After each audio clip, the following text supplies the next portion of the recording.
강림절입니다. 오늘 교회 강단 색깔도 빨간색이고 또 우리 UMC에서 성령 강림주일 티 팍팍 나도록 이렇게 또 장식해 놨습니다. 성령 강림절은 영어로 펜타코스트라고 합니다. 제가 오늘 뉴스 아이들에게 성경 공부하면서 이 단어를 아냐 그랬더니 처음 보는 단어라고 얘기하더라고요. 그래서 성경을 많이 안 읽었거나 교회에 자주 안 갔거나 둘 중에 하나였다. 제가 그렇게 생각했는데 어쨌든 펜타코스트라고 하고요. 여러분들이 아시는 것처럼 라틴어로 펜타는 5라고 하는 숫자를 가지고 있지요. 그래서 오각형이 아마 펜타곤으로 제가 알고 있고 육각형은 헥사곤으로 이렇게 알고 있는데, 그래서 미국 국방성이 오각형 건물이라 그것을 이제 펜타곤이라고 이제 그렇게 부르게 됩니다. 아무튼 성령 강림절은 예수님이 부활하시고 50일째 되는 날입니다. 그래서 성경은 그것을 오순절이라고 하고요. 지난주에 제가 교회 주보에 교회력을 써드렸는데 혹시 기억하시는지 모르겠습니다. 교회력이 어떻게 됐죠? 지난주에? 부활절 후 제7주 이렇게 되어 있습니다. 부활절 후 제8주는 절대 없습니다. 예수님이 부활하시고 7주가 지났어요, 지난주가. 그래서 일주일이 7일이니까 7 곱하기 7, 49일. 그리고 오늘이 성령 강림주일에서 50일째 되는 날이고요. 그래서 성경은 이날을 오순절이라는 말로도 이제 설명을 합니다. 그리고 또 하나를 덧붙인다라고 하면 오늘은 세계 감리교회가 지키는 존 웨슬레이 목사님 283주년 회심 기념 주일인 것 또한 우리 감리교인으로서 또 기억해 주시기를 바랍니다. 칼빈이 장로교 창시자라고 하면 존 웨슬리는 이제 감리교 창시자이고요.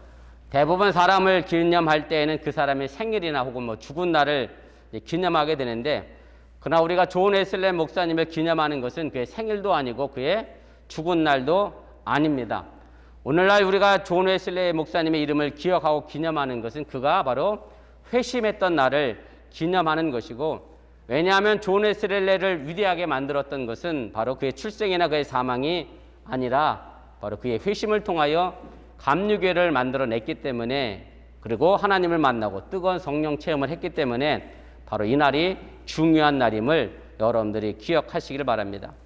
그래서 우리 그리스도인들에게서 무엇보다 가장 중요한 것은 바로 존 웨슬레이 목사님처럼 하나님을 만나는 경험, 그리고 성령을 체험해서 변화되는 것, 이것이 우리 그리스도인들에게 중요한 것임을 여러분들이 믿으시기를 바랍니다. 예수님께서 이 땅에 계시는 동안 이제 자신이 십자가에서 이제 죽으실 것을 예언하셨습니다. 그리고 자신이 떠난 그 빈자리를 보혜사 성령님이 와서 채우실 것이라 그렇게 약속하셨고, 그리고 그 약속대로 펜타코스트 오순절날 성령이 강림하게 됩니다. 그래서 예수 그리스도 안에 있는 우리는 이미 성령을 선물로 받은 사람들이라고 하는 것을 제가 이미 지난달에 한번 설교를 했고요. 그래서 성령을 바로 알지 못하고는 우리가 바른 신앙인이 될 수 없음 또한 여러분들이 기억하시기를 바랍니다.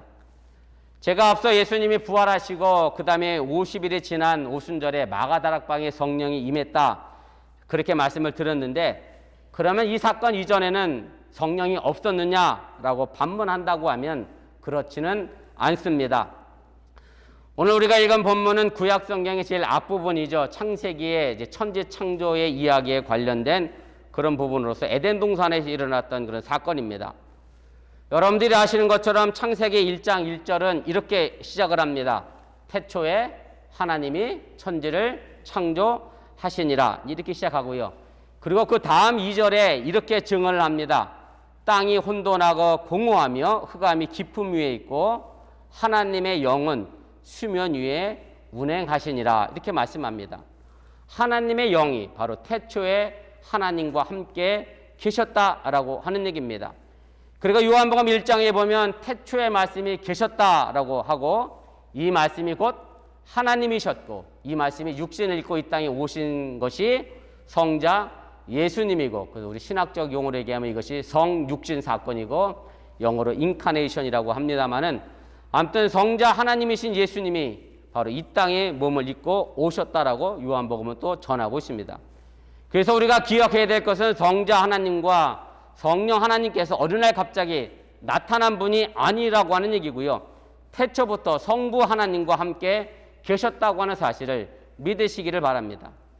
저는 오늘 성령 강림 주일에 창세기 3장에 있는 사람이 범죄한 이야기 속에 하나님의 영, 성령이 어떻게 우리와 함께 하시고 또 하나님이 우리의 삶을 어떻게 인도해 가시는지를 살펴보면서 이 시간 함께 은혜 나누기를 원합니다. 첫째로 생각할 것은 우리에게는 하나님의 영이 있습니다.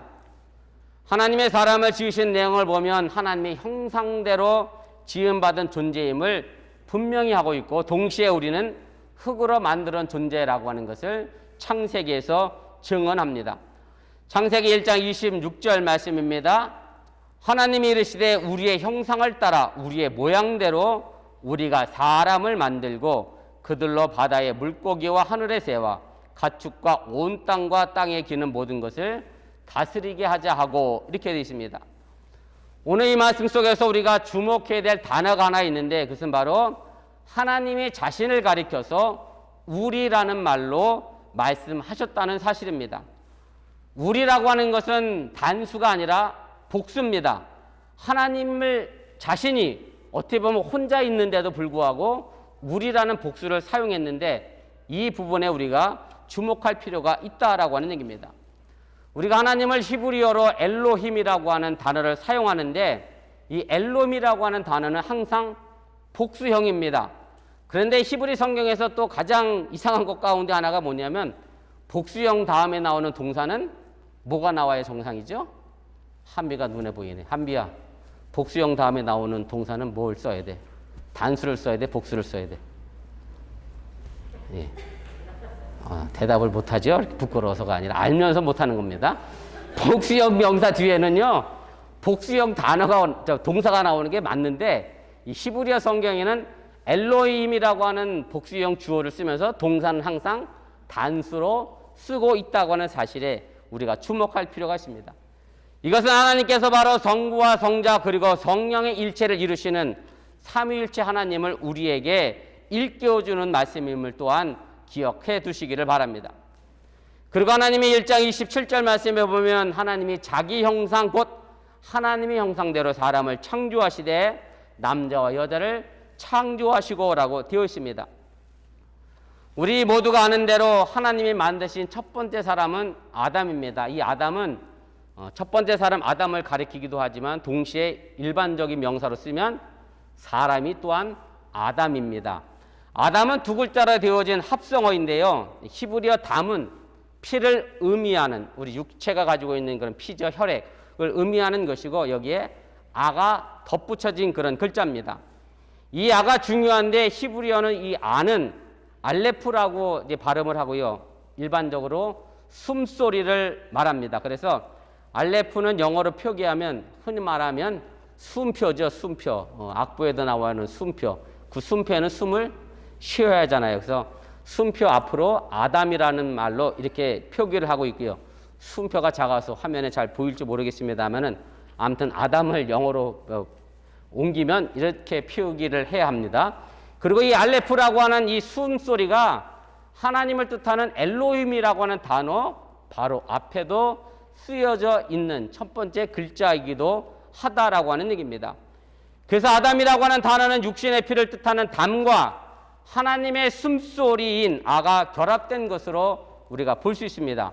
바로 이것을 규정해주는 성경 말씀이 창세기 2장 7절에 있는 말씀입니다. 여호와 하나님이 땅의 흙으로 사람을 지으시고 생기를 그 코에 불어넣으시니 사람이 생명이 되니라 이렇게 말씀합니다. 바로 이 말씀처럼 우리 인간은 하나님의 형상대로 창조된 동시에 흙으로 만들어진 육체를 가진 존재들입니다.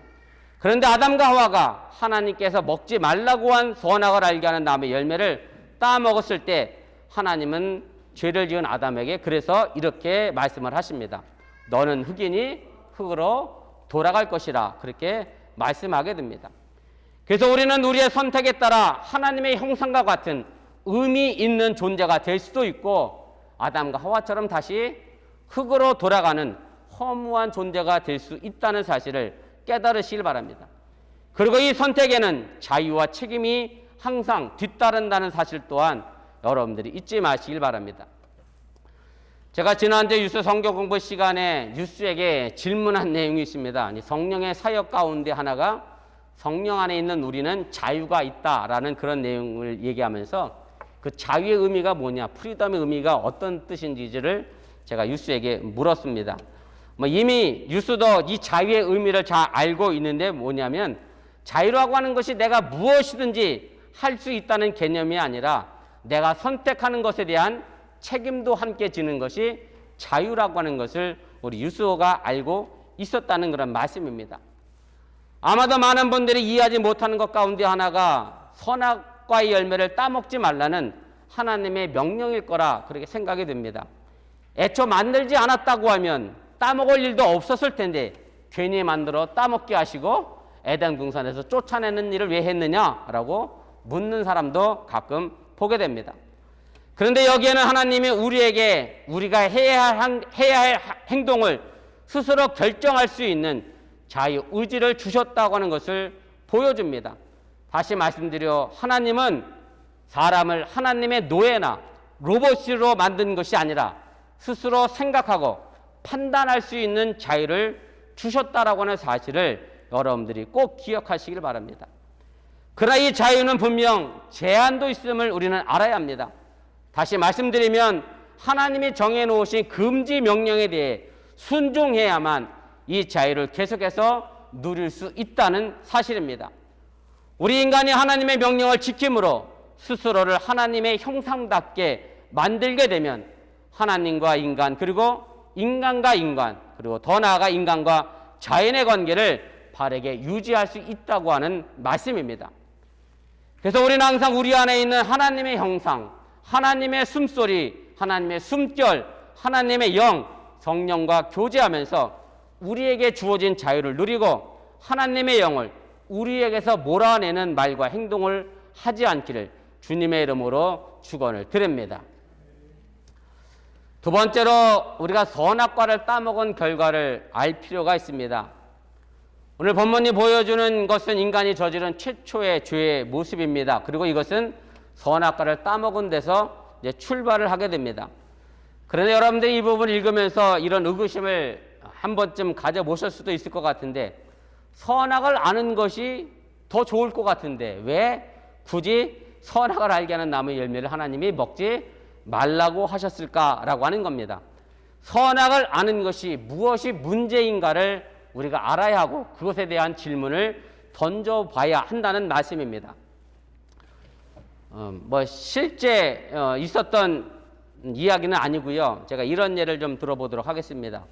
어느 교회에 이제 중년 부인이 있었습니다. 30년이 넘도록 열심히 신앙생활 하시면서 남편과 가정을 잘 돌보며 헌신하며 살았던 그런 부인이었고 남편은 직장이 바쁘다는 핑계로 가정을 제대로 돌보지 못하고 분주하게 그렇게 살았습니다. 그런데 아들이 결혼해서 며느리를 맞이하게 됐습니다. 그런데 그동안 가정에 무심했던 이 남편이 말입니다. 차상하게 가정을 향하여 관심을 보이기를 시작을 했고 멀리 출장을 갔다 오기라도 하면 며느리를 위한 선물도 이제 사가지고 오고 집에 자주 전화하면서 안부도 묻기도 이제 그렇게 했습니다. 그런데 문제는 이런 시아버지의 며느리 사랑이 이 중년 부인에게 이상하게 마음의 요동을 만들어내기 시작했다는 겁니다. 이 가정주부도 며느리가 너무 사랑스러웠는데 그동안 남편이 너무나 가정에 대해서 무관심하다가 며느리가 들어오고 나니까 며느리에 대한 사랑과 가정에 대한 관심을 갖는 것을 제대로 바라보지 못하고 이해하지 못하고 오히려 그것을 질투와 원망과 불평으로 바라보기를 시작했다라고 하는 얘기고 남편의 이런 태도 때문에 자신의 마음의 중심을 잃어버리고 말게 됩니다. 지금까지 자신이 남편과 가정을 위해 헌신하고 희생했던 자신의 삶이 억울하고 어리석게 느껴지게 됐고 그래서 늘 자신의 삶에 대하여 신세 한탄하는 삶으로 바뀌게 됐습니다. 이런 와중에 새벽기도에 나가면서 울면서 기도하다가 이 중년 부인이 하나님의 음성을 듣게 되는데 그 음성이 바로 뭐냐면 내가 바로 선악과를 따먹었구나 라는 음성을 듣게 됐다는 얘기입니다. 선악과를 따먹은 자신이 옳고 그른 것을 따지면서 그동안 손해만 보고 살았다는 억울함에 사로잡혀 분노와 수치 그리고 원망으로 가득 차 있었다는 것을 깨달았다고 하는 말씀입니다. 선과 악을 아는 것, 어찌 보면 이것이 우리 인간에게 정말 중요한 것 중에 하나입니다. 그러나 무엇이 선이고 무엇이 악인가를 알게 될 때 우리 사람은 말입니다. 선한 것에 관심을 갖는 게 아니라 오히려 악한 것에 더 많은 관심을 마음을 둔다는 데 바로 문제가 있다라고 하는 얘기입니다. 선악과를 따먹은 아담과 하와는요, 에덴 동산에서 수많은 선한 것은 보지 못하고 서로의 부끄러운 모습을 바라보면서 무화과 나무로 치마를 만들어 입어 자신의 부끄러운 모습을 만들어서 가렸고, 하나님이 동산을 걸어다니는 소리를 들었을 때에 숨어버리는 행동을 한 것을 우리가 보게 됩니다. 제가 지난주에 이미 말씀을 드렸습니다마는 하나님이 만드신 세상은 보기가 모두 좋았던 세상입니다. 하나님은 그 어느 것도 상대적으로 바라보면서 좋다 나쁘다 하지 않았다고 하는 얘기입니다. 그런데 선악을 알게 된 우리는 이 모든 것을 상대적으로 가르고 규범하여 높고 많은 것은 좋다고 이야기하고 낮고 없는 것에 대해서는 나쁘다라고 나누었다라고 하는 얘기입니다. 그리고 자신의 허물은 감추고 상대방의 허물을 들춰내는 삶을 살고 있음을 우리가 보게 됩니다. 오늘 본문 창세기에서 선악과란 모든 것을 상대적으로 보는 눈과 마음을 가리키는 것을 여러분들이 잊지 마시길 바랍니다. 아이에게는요, 엄마도 좋고 아빠도 좋은데 우리는 엄마가 좋으냐 아빠가 좋으냐를 묻는 그런 짓궂은 질문을 하는 선악과를 먹었다는 사실을 우리가 기억할 필요가 있습니다. 이것은 감사도 마찬가지입니다. 우리가 이 상대성을 벗어날 수 없다는 데에 우리의 감사가 늘 한계가 있다는 말씀입니다. 남보다 높으면 감사하고 남보다 낮아지면 원망합니다. 남보다 많이 가지면 내가 감사하고 남보다 적게 가지면 원망하고 불평하게 됩니다. 흔히 이런 얘기 있잖아요. 여러분들 한 번쯤 들어보셨을 것 같은데, 제가 어저께 속회 예배 갔다가 제 발 사이즈를 커밍아웃 했습니다. 제 발 사이즈가 245입니다. 미국에서 도저히 살 수 없는 신발 사이즈. 그래서 집사람이 한국에서 구두를 여러 켤레 사갖고 왔어요. 그래서 제가 새 구두 신었습니다. 그런데 제가 이렇게 새 구두를 신었잖아요. 그런데 어느 날 이 새 구두를 그만 잃어버렸어요. 미국에서 살 수도 없는 이 구두를 잃어버리고 말았어요. 그래서 구두 잃어버렸다고 하면 아주 그냥 원망하고 불평하고 있는데, 교회를 갔는데 글쎄요, 두 발이 없는 사람이 목발을 짚고 열심히 찬양하고 기뻐하는 것을 보고 이 사람이 깨달았던 거죠.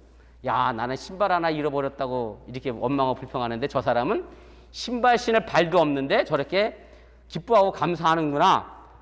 이렇게 이런 얘기, 우리가 흔히 감사에 대한 이야기를 하면서 이런 이야기를 아마 여러분들이 다 들어보셨을 겁니다. 어떻게 생각해 보면 이런 일도 참 감사합니다. 우리가 이런 부분에 대해서 감사할 수 있는 것도 참 다행이라고 생각합니다. 시각장애인을 보면서 감사하고, 가난한 사람을 보면서 감사하고, 병원 가서 아픈 사람을 보면 감사하고, 사실 이런 감사도 뭐 누구나 다 하는 건 아니기 때문에 쉽지 않은 감사임을 우리가 압니다. 그러나 여기서 우리가 생각해 본다고 하면 사람이 절실히 느끼는 감사의 대부분은 이렇다라고 하는 얘기입니다. 물론 이런 감사도 대단히 중요합니다만은 우리가 사실은 이렇게 상대적으로 감사를 하게 되면 이 상대적 감사는 어느샌가 우리에게 불평과 원망의 삶으로 바뀔 수 있다고 하는 사실을 여러분들이 잊지 마시길 바랍니다.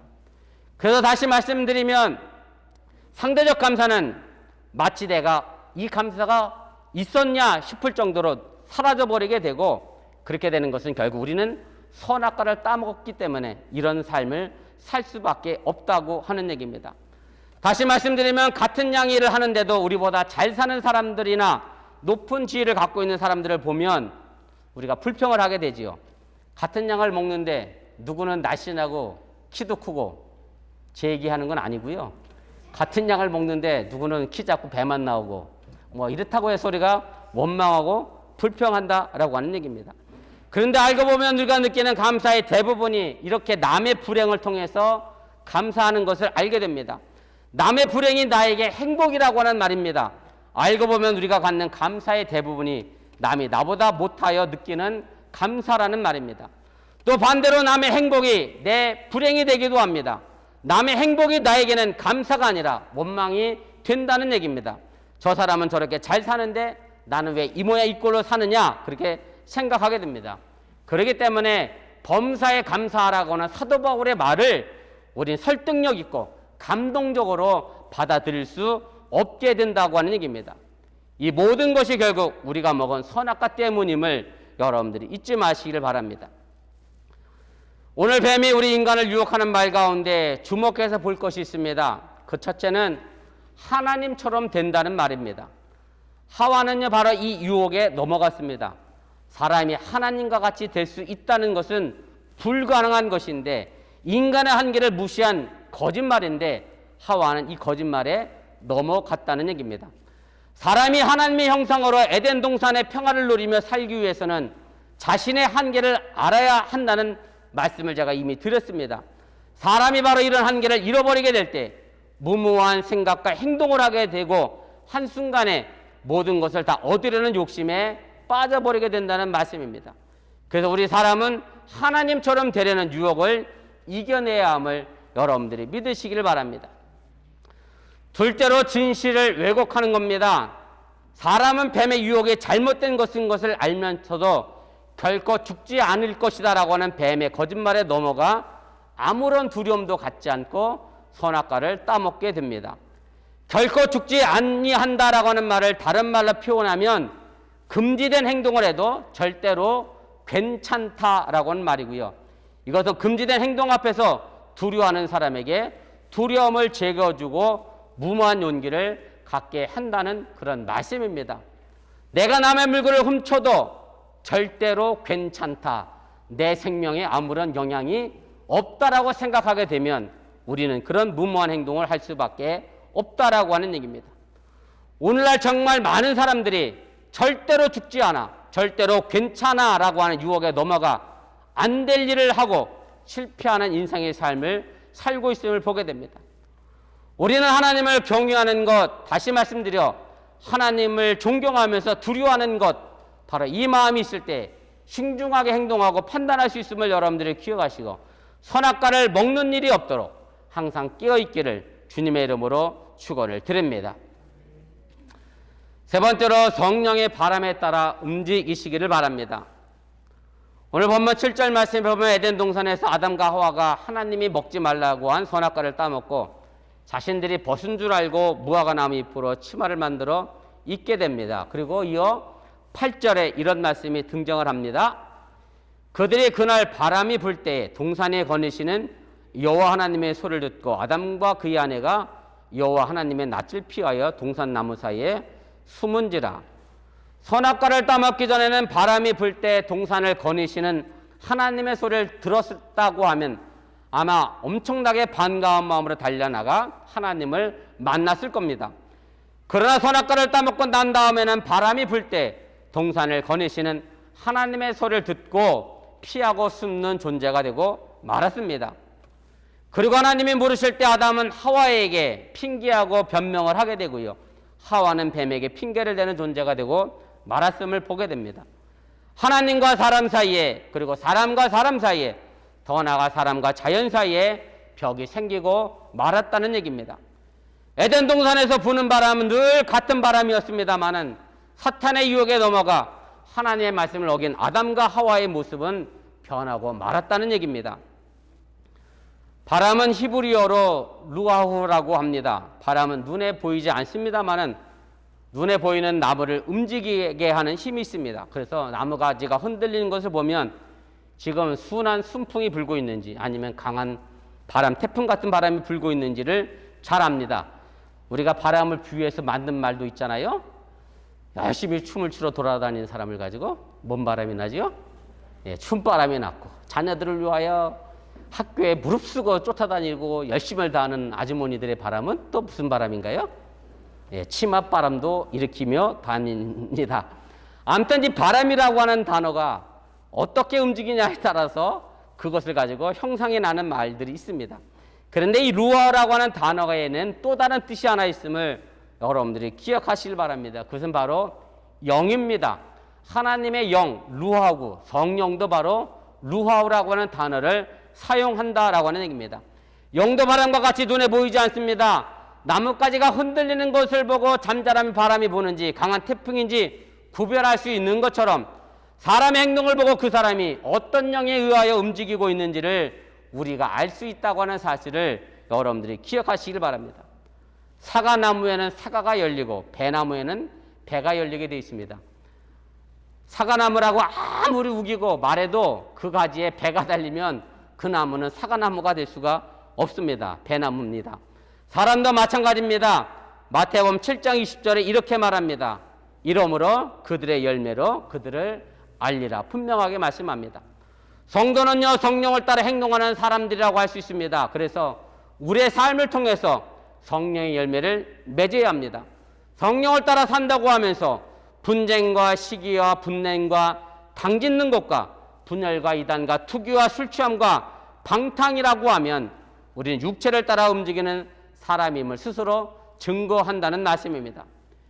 그래서 우리는 성령의 바람에 따라 흔들리는 성령의 사람인지 아니면 내가 세상의 바람 따라 움직이는 세상 사람인지 우리 스스로 생각해 보시고 행여 세상 바람에 흔들려 넘어지지 않기를 주님의 이름으로 축원을 드립니다.